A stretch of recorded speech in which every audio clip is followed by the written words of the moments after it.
what Republicans overestimated was their power in this country and underestimated the power of a pissed off generation, especially of young women that have determined the outcome in this election, and I believe long term will determine the entire future of this country. Right, because there were those motivations that are unique to this election. There are the drivers for the generation. And then there was also just sustained organizing, right? There was understanding that you can't show up every 2 years, every 4 years, and all of a sudden tell people that their voice matters. That investment, that engagement, it has to be consistent.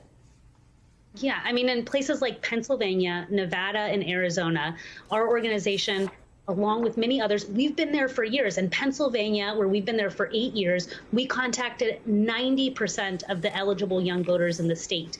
In Nevada, we contacted 85% of the young eligible voters and 58%, and they overwhelmingly turned out and voted for Democrats. We would not have a Democratic Senate today if it were not for the power of the youth vote that, as you mentioned at the top of the discussion, canceled out the baby boomer vote. What we also need to do as progressives is shore up this voting bloc. This is a voting bloc that we can only expand and grow in, and we also need to know that there are right-wing organizations funded by billionaires that don't want young people to have power in this country, like Turning Point USA, that are going to double down and fund their efforts to break up the power of the youth vote. And that's why we need to make sure we're resourcing young organizers to do this work. Talk to me about that piece, because I think it's very easy to sort of listen to the noise of Republican pundits or right-wing voices who will, sort of mock the youth vote. But there's big money investments. There are people who understand that this generation is coming. When you talk about that, I mean, what does that look like? Does that look like suppressing their vote, or does it look like bringing them over to their side?